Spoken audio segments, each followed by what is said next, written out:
Speaking about Benghazi, as I was telling you earlier in this radio program, the individual during the Senate hearings on Benghazi who asked Secretary of State Hillary Clinton the now infamous question about was there gun running basically from Benghazi to Syria to support the rebels, the al-Qaeda-led rebels, that was Senator Rand Paul who asked that question. And Rand Paul joins me right now. Welcome, Senator, to Klein Investigative Radio.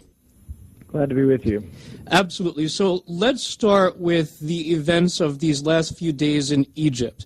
We have a revolution. We have what's basically a military coup, although there were many people protesting in the streets.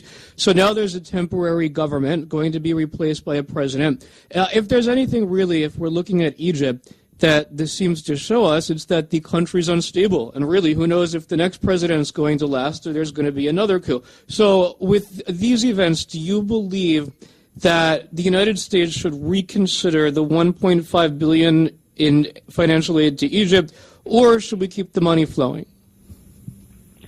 Well, our law is very explicit on this. We are to immediately end foreign aid to any country that is involved with a military coup or where a democratically elected government is overthrown with sufficient help from the military.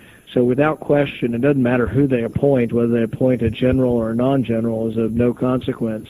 The fact that there was a military coup that overthrew a democratically elected government means that our foreign aid ends.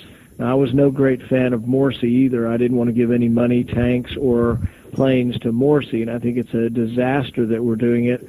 And I would immediately stop delivery of the planes that have already been ordered. They should not be sending weapons to Egypt. There's turmoil there, and no good can come of it. Now, you talk about weapons to Egypt. I actually want to move on to weapons in Benghazi.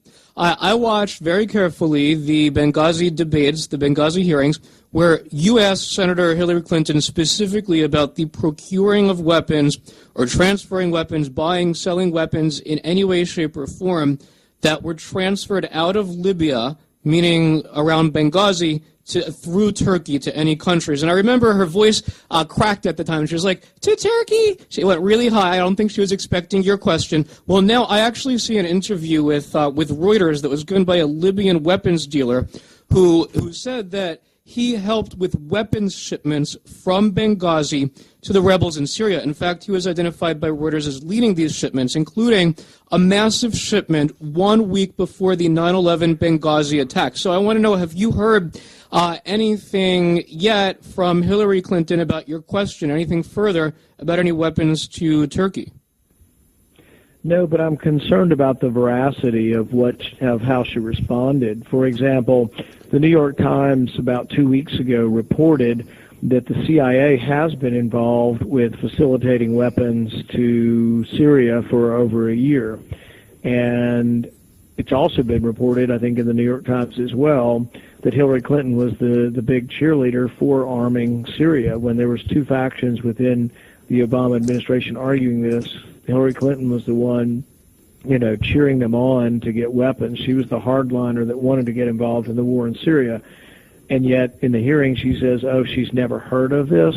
I find that hard to believe. And after Clapper's coming to Congress and lying because he said it was classified, my question to Hillary Clinton is, did you lie to Congress simply because it was a classified program, or were you telling the truth? And I really kind of doubt the Secretary of State has no knowledge that the CIA is facilitating weapons to Syria.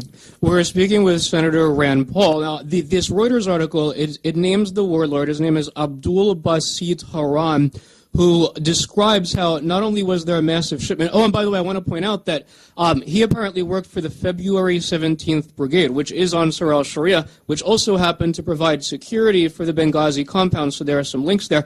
But he goes on and says that not only were they shipping weapons, but that they were collecting weapons from Ansar al-Sharia in Libya and then shipping them overseas. Now, I don't know about you, but if I'm a terrorist and somebody's coming to me and saying, hand in your weapon, I'm going to be pretty upset. So do you think that this scheme could possibly have actually been the motivating factor or involved in the Benghazi attacks?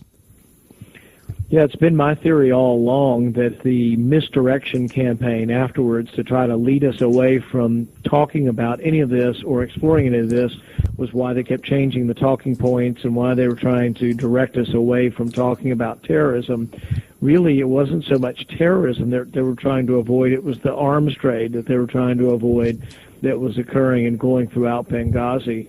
So I fully believe this, whether they'll be honest with us and tell us the truth. We've seen evidence that officials for President Obama will lie to Congress, so that's the real question. Can we expect officials, high-ranking officials, to even tell us the truth about things, and do they believe that when it's a classified program, it's okay to lie to Congress? And apparently that seems to be the case. Now, actually, speaking of high-ranking officials, I want to draw your attention to something very strange that happened last month, and that is the resignation of the CIA Deputy Director Michael Morell. He announced his resignation. This is a guy who was being talked about as possibly to future head of the CIA. He said that he was leaving to spend time with his family. But here's the thing. His name is mentioned all over in the Republican report about Benghazi as possibly misleading Congress, misleading senators when he was talking specifically about scrubbing references of terrorism and of al-Qaeda from the White House Benghazi talking points, and then even claiming that they were removed because of a criminal investigation and for security reasons. So have you heard anything further about the resignation of Morell? Do you think that it might actually be about Benghazi? I don't have any further information with regard to that. Okay, now, over the last week, we had the former presidential candidate, Sarah Palin, announce that it's possible that she could run for Senate. Now, I want to ask you, what is your response to that? And then also, do you believe you will be part of the 2016 lineup coming up for the presidential race? Yeah, we'll have to wait and see as far as what my determination will be for 2016, but it'll certainly be interesting were she to get involved. I keep hearing the rumors that she could get involved in the Senate race up there, but it certainly will be interesting. Yeah, that it definitely will. Senator Rand Paul, thank you very much for being here on Aaron Klein Investigative Radio. Thank you to everybody for listening this Sunday and every Sunday, 7 to 9 p.m. right here on 77 WABC. Also, be sure to check out Klein Online every day. Check out my articles at WND.com, my weekly column at thejewishpress.com. Follow me on Twitter at Aaron Klein Show. Same thing on Facebook. Stay tuned.